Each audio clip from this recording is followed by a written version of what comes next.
Hopefully you know how to use this car, because I don't. I have no idea. I'm still learning how to use this gimbal. I'm looking back again at this electric shaver transmission lever, which I kind of Dude, like. that is actually right? the best description for that. You could pull it off and shave yourself while you're driving along. An electric shaver. Also, I think we talked about this before. Watch out, that's the park button. Don't want to hit that. Neil hit that last time while we were driving. Turns out the car won't slam into park, which I would say is a positive thing. Dude, I love the backup resolution on this screen. Yeah, it's super nice. See everything. I almost don't need to look around. I'm just going to drive. You know, one thing you're good on my side. Yes. One thing I will say with all these like cameras and sensors and stuff is that the when it's snowy and there's a lot of salt and debris and just junk kind of covering the sensors, then the car starts to just go a little haywire. It's a little funky. Yeah, it's sort of beeping at you, you know. So I think that brings up like an interesting conversation around these, you know, you always see this acronym, Advanced Driver Assistance Systems, ADAS. Yes. When is it too much? Right. You know, like you had said, you already keep some of this stuff turned off in general, because is it because you don't like it, you don't know how to use it, what is it like that why would you turn this stuff off? I don't like it. Yeah. You and I have talked about this before, and I do think about this as well, because while this car has all the bells and whistles, we do have a 2017 Hyundai Tucson that has, relatively speaking, no bells and whistles. Yeah, sure. Right? Sure. And it does have lane, like what's that called when you switch lanes and it tells you? Beeps over here, like blind spot monitoring. Blind spot monitoring, yeah. So it does have that, which is nice, but... Dude, real quick, SQ8. Yeah, look at that thing. Sick. Yeah. Exhaust, Mickey. Basically Lamborghini Urus with an Audi badge. Oh yeah, we've talked about that. Sort of. How big's the engine? That's probably a twin turbo V8. They stick those in everything. Wow. I like it. But you know, like the blind spot assist is a nice feature, and if you then get in a car that doesn't have it, or for whatever reason your system then fails and you become so reliant on it, it seems just a bit dangerous. It's like kind of a weird crutch. Yeah, it becomes like a crutch that I think a lot of us use. I think it has... What's up? No, go ahead. Oh, I think that it's very helpful, especially if there's somebody truly in your blind spot that you didn't see.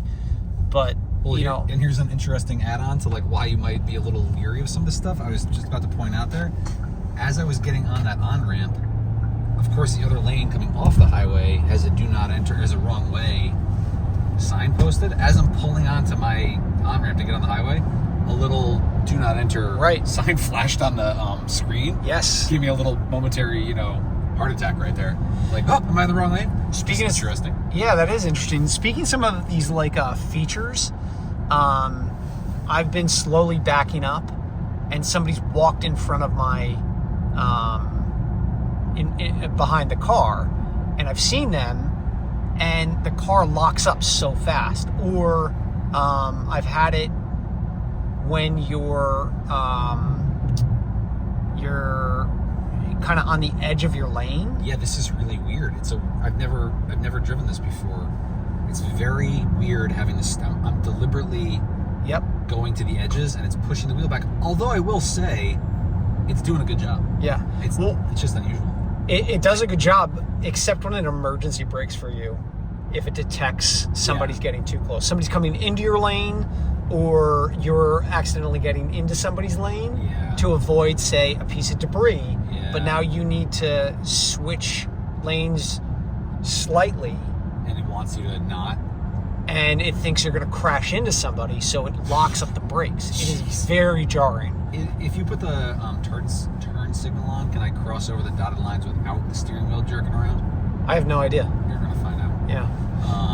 I don't, although I would say it does a good job of it, this is not for me. I don't like this idea that the car is driving itself, steering and braking and driving, because it's but not a lot of people aren't paying attention behind the wheel. Yeah, that's fair. I mean, you see it all day long. So right. So you did activate the lane assist, right? I guess we have that on because I can totally feel the steering wheel. It's gentle, and it's not even vibrating. It just kind of gently, pushes. Can you see that? I don't know know if you can see that Yep, in the video. it's blinking, Oh, is it blinking? or it was. Let's see. Yeah, it blinks when you go out of it. Okay, can't see that, but we're in a 1-lane construction zone here, so I'm gonna see what's going on in front of me. Well, instead of testing the lane changes. La la la. The nice thing about that too is, so did that turn off or did you automatically turn it off? I didn't do anything. What All turned right. off? I can't see. All right, so the lane assist turned off as you slowed down. It's no longer activated green. You can see that it's gray there now. It's kind of blocked by my Steering wheel, yeah.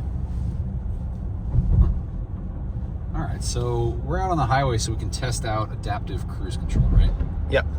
All right, so walk me through what I'm gonna do if I want to turn it on before I do it. Yeah, so what you're gonna do is you're gonna activate the cruise control, which is the car with the Little dial on it. the dial on it. All right, can you And see that's that? that's gonna activate your cruise control. Okay. So you're gonna fire that up, and then when you do that, you're gonna see how the kind of car shows you. It's already activated your HDA, your highway driving assist. It shows you the distance between cars that you can adjust. Currently, Neil is set to the middle. This is weird because the steering wheel is totally blocking the icons for me. Yep. I can't see any of that. Yeah, we should probably adjust that up for I'm you. gonna turn this off for a second. Yep. There should be the lever underneath to lift the steering wheel. Yeah, while the steering wheel's moving on me, it feels You really can weird. you can turn that off. Okay, how do I turn this off if I want to? All right, so you're gonna hit that button on the bottom right. This guy? Yeah, that guy right there. Okay, Turn that on. turns that off. And what's the green thing that's still highlighted with the car? Huh. I don't know. It's got lane centering maybe? Still Lane rocking? centering, but I don't know why it's still on. Okay. That might be one of those things that we have to turn off in the settings menu here. Yeah, maybe. And so, do you want me to turn that off? Well, let's just try out adaptive cruise control. All right. Okay. So turning it back on, click Yep. the button. Now I can see the icon. Okay. Yep. And now, right now, it's blinking at me. It's saying I'm going too I'm going too fast because the speed limit's 55, right? The speed limit's 65 right So I'm now. going too slow. Well, here, adjust your speed, not using the gas pedal, but using the other thing. There we go. All right, so you're no longer blinking. So I just pressed the plus button on this little knob here. Yep. And now we're cruising along. So we have adaptive cruise control and highway driving assist is automatically queued up here. Exactly, and that's the steering wheel. Holy crap. Piece. It's driving itself. That's really weird. So I just gently take my hands off the wheel and it's moving it back and forth to keep it centered at 65 miles an hour. And not only is it keeping it centered in the lane, but it's keeping you at a safe distance. Obviously, we're not very close to any We're other going car. exactly the speed limit, so we're getting past. Yes, but if there's a car in front of us, we're currently set to the middle of the Distance indicator. distance You indicator. can adjust what that looks like. Exactly. So there's three options there. You have your furthest away, your middle, and then your closest. So you can truly take your hands off the wheel and it doesn't do anything. It doesn't argue with you about that. I think it's going to beep at you if you don't keep your hands on the wheel. It's been like a good 15 seconds. Well, maybe like put your hands on your lap. Oh, is it using that camera? I don't know. I do not like this sensation. It's freaking me out, man. This is actually really weird. So we are cruising along. I have my hands on my lap. Car's going 65. It's adjusting the lane centering, and there's no problem with this. This is pretty cool. It's cool, but not. I don't. It's also kind of terrifying to think that there's people on the highway that are doing this. Hell yeah. Or they're on their phone or Okay. doing something else. This is. I'm not gonna. I don't like this. It's super weird. Yep. That would take some getting used to. I'm gonna turn. I think we can turn off the highway driving assist. Yep. Right now, right? Let's see. So now, it's not. It's not centering in the lane for me. So you can see there's nobody around. We're drifting. It should center in the lane though, right? Because that's what that thing is. That's telling you. It is. Yeah. I thought I turned that off. I turned everything back on. Oh, okay. Well, So- you can turn it off. You can turn it off, Right. and I typically drive with it off Okay. because I don't like that feeling of when I'm on the highway, and it's now Again, you're avoiding a piece of debris, or you're taking a little bit wider of a turn, and it wants to it wants to push you back into a spot. Speaking of taking a wider turn, so we're going to test in a second the cheat code to see if we can kick it into dumb cruise control. Right now it's in smart, so it'll adjust speed as needed, but we're going so slow that we're not going to have to adjust our speed. But one of the features within highway, actually it's within the navigation-based smart cruise control, which is standard on the Santa Fe Limited and on the Calligraphy, but not available in the lower trims. Within that, it's up on the menu right now here on the screen, is this auto highway speed change. And so we looked this up, and in other places it's referred to as curve control. So while you're cruising along with the cruise control on, if you're coming up on a curve and you're going too fast, if the car thinks you're going too fast, it will automatically slow down and navigate the curve. Now, that's wild. That's wild. I don't know if you ever experienced this. When I'm driving with like regular cruise control in my Mazda, when I'm coming up on a steeper curve, I'll turn the cruise control off because I don't like that feeling of the car winging around the thing. And so I don't know, I'd have to take some getting used to, right? To let the car navigate a curve? Yeesh. I'll do it with you in the car maybe, or by myself, but yeah, definitely not with the kids in the car. Yikes. And even still, I think I would just feel very uncomfortable relying on this system to do it. I mean, I know that they are tested so heavily to make sure that they work the way they're supposed to, but it's unnerving. It is unnerving. That's a perfect word for it. So that's an interesting feature. Well, let's see. We're coming up on a curve here. Do I dare let it go here? Are we fully activated with the Oh, we are now. Okay. All right, we are in full-blown Let's see. Something. We're going so slow. It's not even going to be like, you guys are a bunch of babies. We'll just slow the car down for you. But is it going to drive around the curve? Holy crap. This is a very gentle curve, but nonetheless, it's driving us around the curve. I'm just near the steering wheel, but I'm not doing anything. Yeah. Wow. So this is highway driving assist in action. So I could go to sleep right now and the car would just do something. Here's something fascinating though. As the passenger, I'm not really noticing that you're not driving. Which is pretty scary. Yeah. That this is all scary. automated. It's crazy to think about where we are today, 2026, and where we might be by the end of the decade. Yeah, this is a 2030, very high volume, family friendly car. A lot of people have this feature in their car. Yeah. And we were talking about this earlier before we got in. For me, if I was doing like regular highway driving for my daily commute, or like higher speed roads, I'd get comfortable probably using this. But once in a blue moon, like turning this on, if I'm not really driving on the highway, it would take a minute to get comfortable with. Another thing I'm curious about is how would this do in like bad weather? Bad weather, that's a good one. I didn't think about that. But commuting to like Boston, let's just say you lived in a suburb of Boston and you had to drive in on 93 or 95 or whatever the road is that you take to get into the city. And there's heavy congestion. Yeah. And there's a lot of like twists and turns. How would it do? And then layer in winter weather. What's that like? If it works the way it's supposed to, and this also includes a stop and go feature, part of the adaptive cruise control. So it should, in stop and go traffic, as part of, while this is engaged, bring the car down to a stop, and then, accelerate and slow down and do whatever, which driving into Boston, as anybody has done knows, is a nightmare. In theory, it would be totally awesome. Much better than driving a manual transmission, I guess. Oh yeah, I'm using the gas pedal. I'm just so not used to this, and it's blinking at me. It's like you set the speed, touch nothing. Touch nothing. Touch nothing, stupid. It's blinking that the lane centering's happening. What I want to see, I don't know. Did you turn off the HDA? Yeah, I did. Okay. I'm like nervous to experiment with creeping up on a car and seeing what happens, but it will slow down, right? This is actually something that's worth talking about here. So it does a great job of slowing down as traffic slows down. Let's just test it. It works. Yeah. We're going to used to. Let's go grab this Ferguson truck. We're going to speed up with a button. I'm not going to press the gas pedal. I'm going to go get that guy. And it'd be better. Actually, I'll wait for somebody to pass me. Yeah. So one of the things that I don't particularly like about this system is when you are now behind somebody that's slowing down and you're going to now change lanes. So your car is slowing down. The car is sensing that car in front of you is slowing down, so your vehicle's slowing down.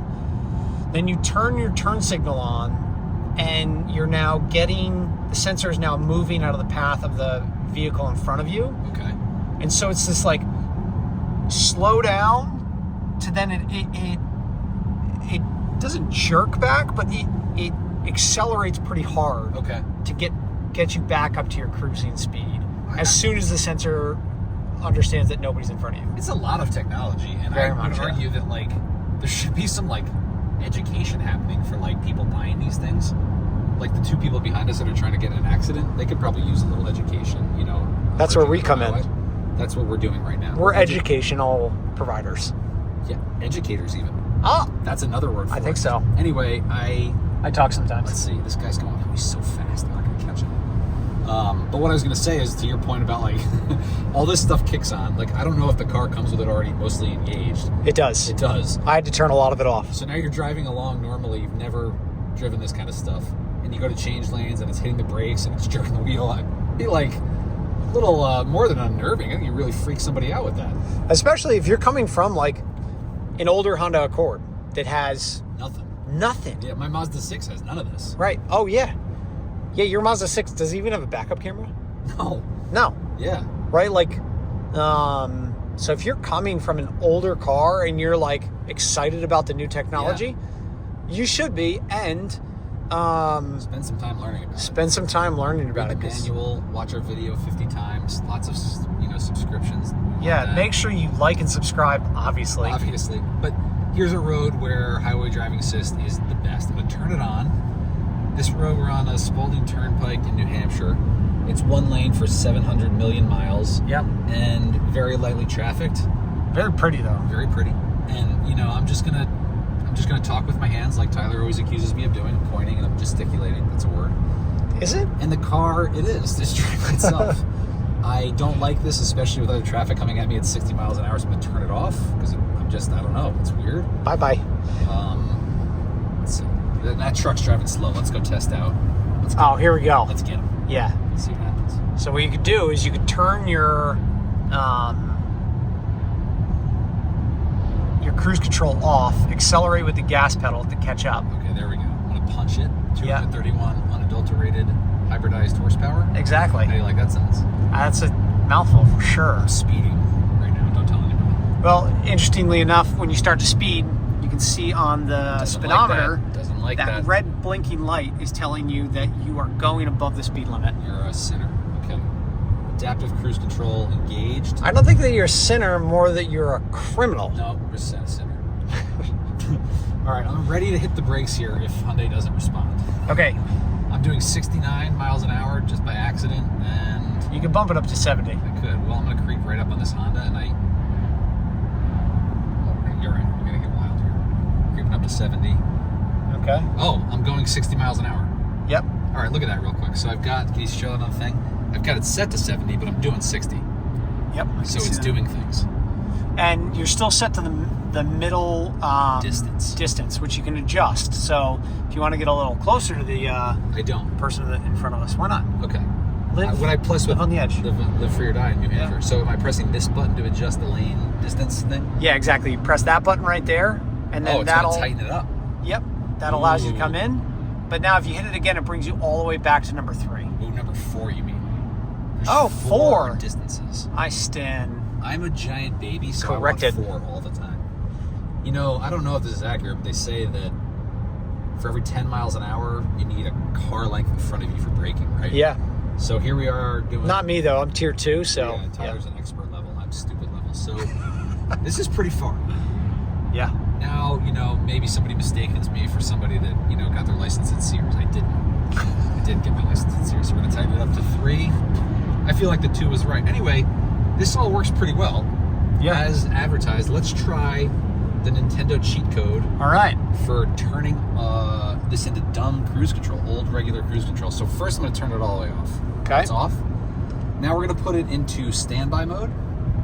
And now we're going to press and hold the distance control for 3 seconds. What's happening? Oh wait, is it working?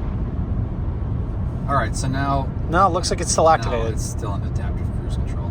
I found that on a forum. Hyundai doesn't advertise this, but we were wondering, can you make smart cruise control dumb? Which I'm actually not sure why you'd want to once you have this.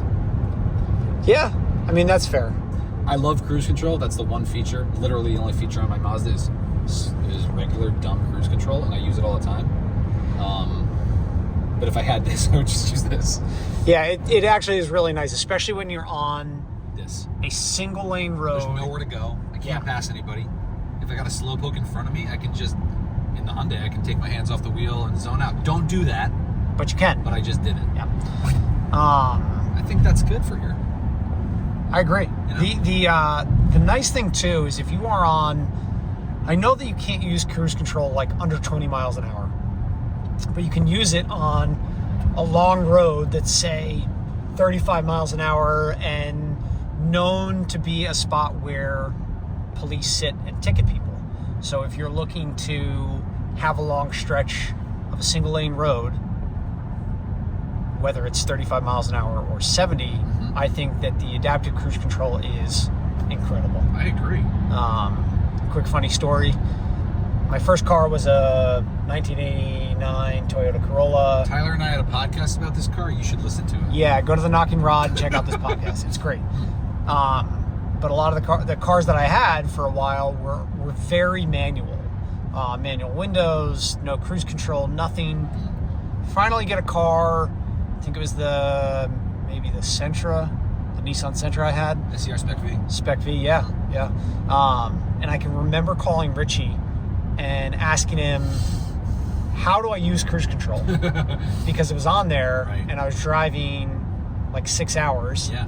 And he talked me through how to use it. And I remember asking him specifically, like, this is okay to use? How do I deactivate it? Yeah. What do I do here? Right. Because I'd never used it. Well, so here you are many years later, and we've got this way more advanced system. Yeah. I think it takes a little practice. I wouldn't want to just cut anybody loose on this, especially like a kid. No way, man. This is a lot to kind of figure out. There's a lot of things happening on this screen, and I'm driving Yeah. also. And by the way, if a kid figures out that they can turn it on and take their hands off the wheel, Not feeling great not about great that. about it. My daughter is going to be able to start driving when she's 15 and a half. What? I remember what I was like at 15 and a half, and I shouldn't have been driving anything, let alone with my hands off the wheel. So, Yeah. Yeah, that was going to be a question of mine. Now that your kids are starting to approach that age of, learner's permits and getting behind the wheel, would this be, so packed with safety features? Is this a car that you'd be excited for them to drive? Would it be something that you're like, I'd rather have them start on this or start on something more manual like your Mazda? So I'd be excited for them to be behind the wheel of this from a overall passive safety perspective. Like this 2026 Hyundai, I haven't checked, but Hyundais do really well in all the Safety tests? Yeah. And I'm sure objectively it's a lot safer than the Mazda from like getting into a crash from airbags and structure and all the features that are built into this thing that we don't even see. But from an active safety perspective, what you just said, that's why I've kept the Mazda around is I want her to learn how to drive a car without all the distractions first. Right. And I wanted her to know how to drive a manual because I think they're cool, but even though chances are, there's such little call for it. I mean, the other joke is that, or not joke, but like if she's got to learn how to drive with a stick, it's just going to make her hands that much less available to do stuff like look at her phone or whatever other distractions we all, kind of deal with on a daily basis. But that's another story. Right. So anyway, I want her to learn to drive on a pretty basic analog car like my 10-year-old Mazda 6 so that she can really focus on learning how to drive, and then at some point kind of introduce her to this much more advanced level of safety technology. Yeah. Hopefully she doesn't take a page from Dave Lease. My friend Dave Lease, he would pick us up in the morning. Yep. Me and Tyler. He had a Nissan Sentra, not an SCR Spec V, a busted old late '80s Nissan Sentra, which I would still White? run, 'cause white. Yep. 5-speed. I'd drive that. Heck yeah. You could deactivate the radio in the passenger footwell by kicking out the little plug that was hanging down. But the important thing was he could pick me and Tyler up. He'd be driving, he'd show up, he'd have like a bagel in one hand, a little Tropicana juice thing in the other hand, shifting, driving, steering, Eating. eating. He was doing all the things. I mean, it was an objectively impressive display of driving skill, and also horrible. I mean, if our parents knew, they'd be like, impressive or terrifying? I don't know. Like, I wouldn't feel great if I, as a parent. Yeah, but we had a lot of fun. Yeah, He was pretty distracted. This is a different level of distraction. totally. Eating a bagel is not the same as scrolling Instagram. Yes, or writing a whole text message to your friends. We'll have a whole parenting discussion on that. 'Cause Yeah, we're that's expert. We're later. expert. Yeah, obviously. But I think for now, for adaptive cruise control in the 2026 Hyundai Santa Fe Hybrid Limited all-wheel drive, we're there. Yeah, I think that wraps up. Anything in conclusion that you want to note about it? I love it. I think Hyundai's done a killer job. This is new to me. I don't normally drive vehicles like this, and I'm pretty skeptical of them. I'm shocked at how good it is. Yeah, it's really... The fact that you can just set it all up and let it roll on its own is like, I could see how you could pretty quickly... You were saying, going back to a car that doesn't have it and getting kind of like... It's a little weird. Getting used to this. You'd never be able to, because you'd be like, I need these features. Yeah. Because they're so handy. So I would say that I'm super impressed. Excellent. Well, I'm Tyler. I'm Neil. And this has been The Knocking Rod. We appreciate you watching the video. Please make sure to like and subscribe. Thanks for watching.